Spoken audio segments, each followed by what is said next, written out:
What is going on, guys? Welcome on back to Second and Short, and we are back for Fantasy Fridays. Week 5 of the NFL season is among us. We just had a great Thursday night game, a real defensive game, but still put up some points between Tampa Bay Buccaneers and the Chicago Bears. I am joined with my co-host Aaron Ben. Aaron, what were your thoughts on last night's game? My thought is, how do the Bears keep finding ways to win? I just was in a thread on Reddit where they talked about how the Bears are the worst 4-1 team in history, and it kind of feels true because they don't seem to do anything right, and then they end up with the most points at the end of the game. So I'm going to be tuning into more Bears games here in the next few weeks just because I got to see what's going on more. To be honest, I think that it's just the fact that they get so much pressure on opposing teams' quarterbacks. I mean, that's what it looked like to me. And I think other teams are kind of helping them. Last night drive that they got into enemy territory. They got into Chicago Bears side of the field, probably about the 40-yard line. And then they had 2 consecutive 10-yard penalties. Plus they gave up a sack. And next thing you know, it was 2nd and 34. It was weird. And they're just getting help from other teams. But we'll have to keep an eye on this. I think Tom Brady played well. If he would have had an extra 2 seconds each snap in the pocket, I think he could have drove the ball a little more, and I think the Bucs probably could have won that game. Yeah, I think that the Broncos showed a few years ago that one of the best ways to beat Tom Brady is to disrupt the pocket and get to him before he can get a good look at the play that's developing. And that seems to be what kind of won them the game this week against the Bucs. Yeah, and we're going to be talking about some other players that might be able to help win your game. That being your fantasy football matchup for Week 5 of the NFL season. Aaron, let's get Fantasy Fridays kicked off with some studs. Give me some guys that you think are going to have, some real good weeks and are just automatic starts for you. Well, one automatic start for me, and he's been this way for a couple weeks now, ever since the Vikings played the Titans. That's Justin Jefferson. He went off against the Titans a couple weeks ago for 175 yards.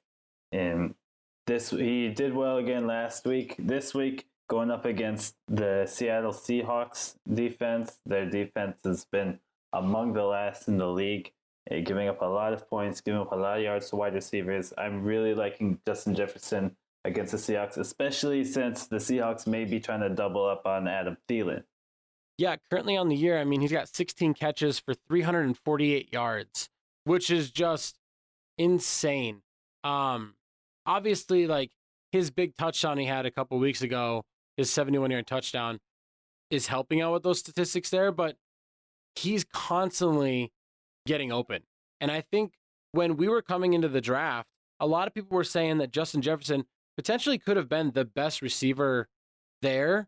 He was just overshadowed by Jamar Chase in college. Everyone pretty much is overshadowed by Jamar Chase. I mean, Jerry Jeudy, CeeDee Lamb, they would have been overshadowed by Jamar Chase. Justin Jefferson is going to go off this game.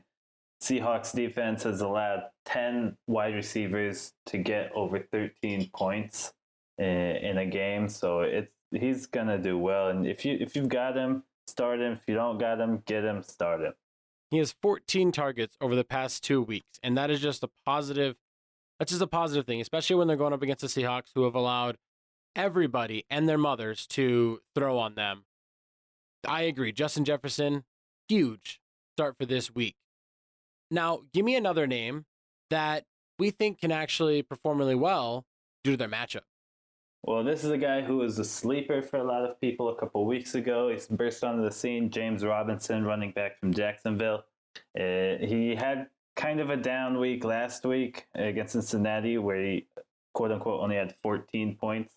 He's been doing very well, especially for an undrafted rookie free agent.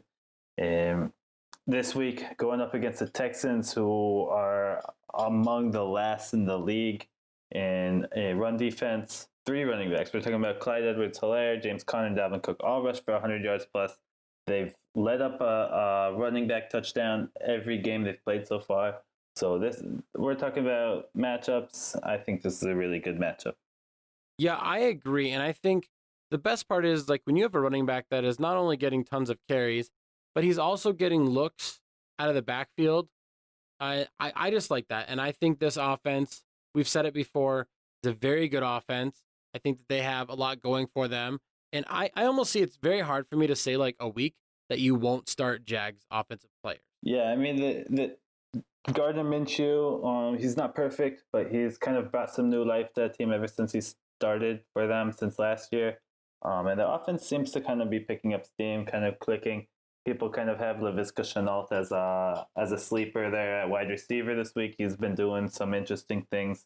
He's been pretty versatile. They've been running with him, so I think going forward, you should keep your eye on not only James Robinson, but like a few Jaguars offensive players. Just for reference for you guys, the Houston Texans in PPR leagues have given up over the past 4 weeks. I'm going to show you guys this. They've given up 27 fantasy points, 31 fantasy points, 34 fantasy points, and 38 fantasy points to the running backs of the opposing teams. Even like a bonus thing here, I mean, we might be able to see Chris Thompson get some action as well against these guys. Like any running back for the Jags is going to do well. Let's transition though. Let's talk about the reverse of what we're doing right now. Let's talk about some duds. Let's talk about the two guys that we don't see them performing up to their projections this week. Lead us off with the first guy that you're trying to stay away. Well, I was going to say Tyler Boyd, who's been going off the last few weeks. I was going to say AJ Green, but really comes down to Joe Burrow. I'm sitting him this week if I have him on my team, if you're planning on starting him. Going up against the Baltimore defense, they are a mean defense. He's a young quarterback. They're going to give him some crazy looks. They're going to throw some weird coverages at him. I think he's going to have a down game. Nothing against him as a player. I think he's going to be a great football player. Probably, in my opinion, be rookie of the year. But just sit him this week against the Ravens, and that's about it. Yeah, and just on passing alone, not counting rushing touchdowns, the Baltimore Ravens defense has allowed under 15 fantasy points 3 of their 4 weeks. They had that breakdown where Pat Mahomes torched them for 4 touchdowns and 385, but that's Pat Mahomes. Joe Burrow's not quite there yet. And the biggest thing there is that the Kansas City offensive line is streets ahead of the Cincinnati Bengals offense. Once he gets like a better supporting, like better protection on that line, I think years to come he'll be one of those top quarterbacks in terms of fantasy. Because his play style does kind of remind you of Pat Mahomes' ability to improvise on the run, pull off some crazy plays. But for right now, just kind of letting him cook for a while. What else you got for us, man? All right, another player that I think people are gonna kind of be like, they're gonna want to start him because he had a monster game last week. That's Odell Beckham Jr. He had, not senior. We're talking about junior here. Last week he had a really great game. He had 80 yards in the air, 2 touchdowns. Also had 73 yards, another touchdown.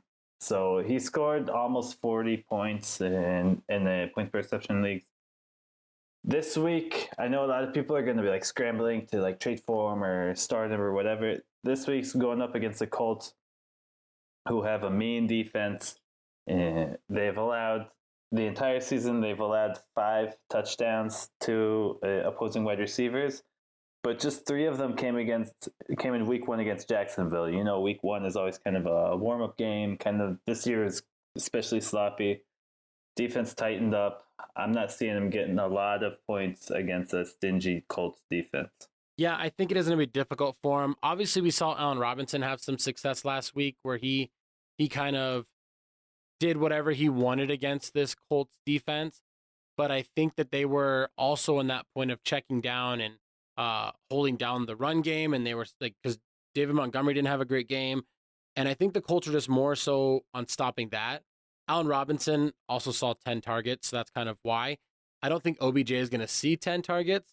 Obviously, if he gets double-digit targets, he's going to be effective in this game. But I think Jarvis Landry is going to benefit the most from this game because Odell's big game is going to pretty much make him be shadowed this entire game. And he might get shut down. He might only get like 5 targets for like 2 receptions for like 35 yards.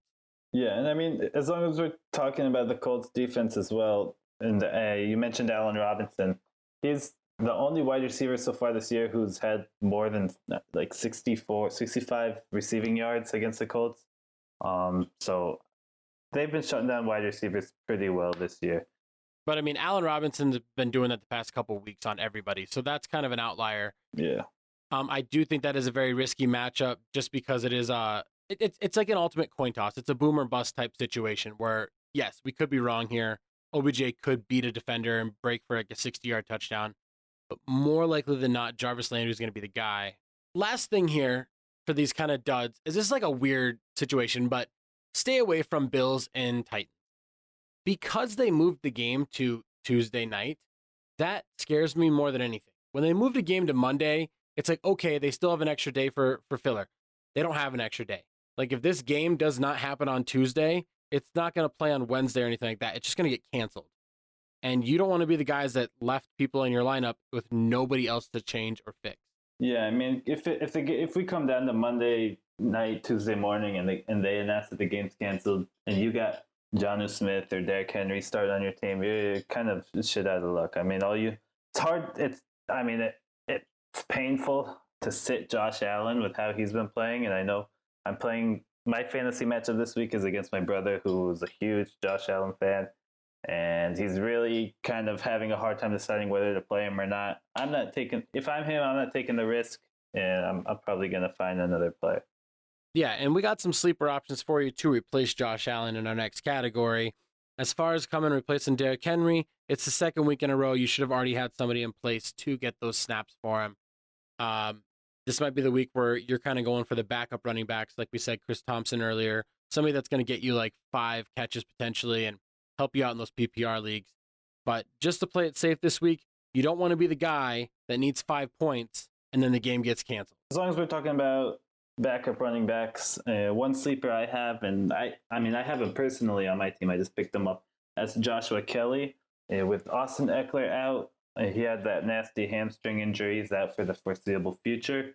The word is that Joshua Kelly is taking over the backup role from Justin Jackson. So he should get the bulk of the carries, the bulk of the work this week. He's playing against the Saints defense, who's kind of disappointed so far this year, and he'll be used running the ball, catching the ball out of the backfield, and the New Orleans defense has allowed a running back to score 3 games in a row as well. So I think this is a pretty solid pickup.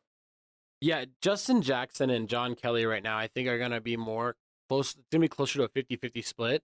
I think John Kelly has the best chance to overtake Justin Jackson, at least for going forward. But I think as the game starts out by halftime, we're going to see a very similar carry rate, about 5-6 carries each. And whichever guy is performing the best is going to get more of the rock in the second half. Yeah, I mean, both players I think are going to get a pretty good number of touches, going to get some pretty good production. And I think it's kind of a guessing game, but I think Kelly will be the one to get most of the points.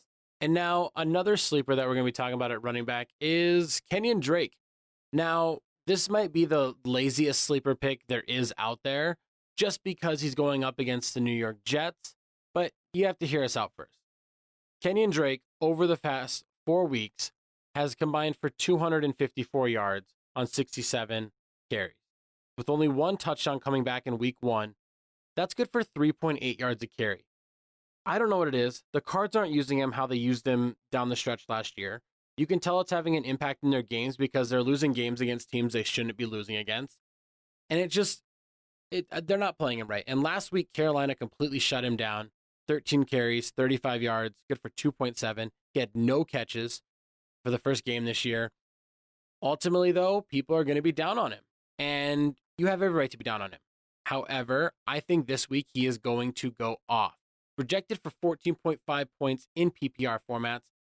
But the Jets are bad. They're a bad defense. They've given up over 30 points twice. They've given up over 22 points all 4 times to opposing running backs. I think he is going to be a sleeper, and he's going to regain that momentum he had at the end of last year. Yeah, like you said, it's kind of funny to pick a top starting running back as a sleeper against one of the worst teams in the league. But yeah, I feel like a lot of people, especially more casual fans, have kind of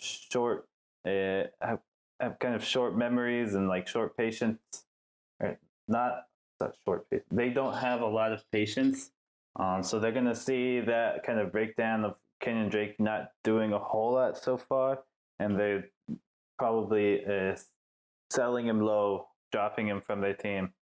I think he'd be a good pickup and a good start this week. I think he should be back to form here pretty soon. Yeah, and we're talking about guys that are going to be able to overtake potentially and help you out just in case you lose Josh Allen this week. And that's going to be, I'm going to give you guys 3 names. If you can go out and get them, Teddy Bridgewater, Daniel Jones, Derek Carr. More than likely, one of those guys is available in free agency. I like all their matchups. Yes, Carr's playing the Chiefs. However, I expect the Chiefs to be up in that game early, which means you're going to see a lot of garbage time. And guess what? When you're a fantasy football owner, garbage time is gold. Like, I don't give a shit if you score all your points in the fourth quarter when you're losing by 30. Cool. Just get me fantasy points. Shout out to Blake Bortles owners a few years ago. I mean, he was garbage time king. Exactly. And with Daniel Jones, the Dallas Cowboys have a terrible pass defense. Their cornerbacks are getting roasted by everybody. Daniel Jones, I think, is finally going to have his good game of the year. And for Teddy Bridgewater, he's going up against the worst pass defense in the league in the Atlanta Falcons. He just threw for over 70% again with 2 touchdowns, 276 yards. He also had 32 yards rushing on the ground. He's going to get you those rushing yards. The reason why all these guys are sleepers is because every single one of them is projected to score under 18 points, and I wouldn't be surprised if all of them scored over 20. Yeah, I mean, those are all solid options. One of them, like you said, is bound to be available if you need a quick someone to fill in for a starting quarterback that might not play. If we're talking about Tannehill or Allen, or if your quarterback's on a bye or something like that. So those should all be solid options in my opinion. And that is going to do it for us here on Fantasy Fridays at Second and Short. I am Tyler Lauder. He is Aaron Ben. Thank you guys for tuning on in.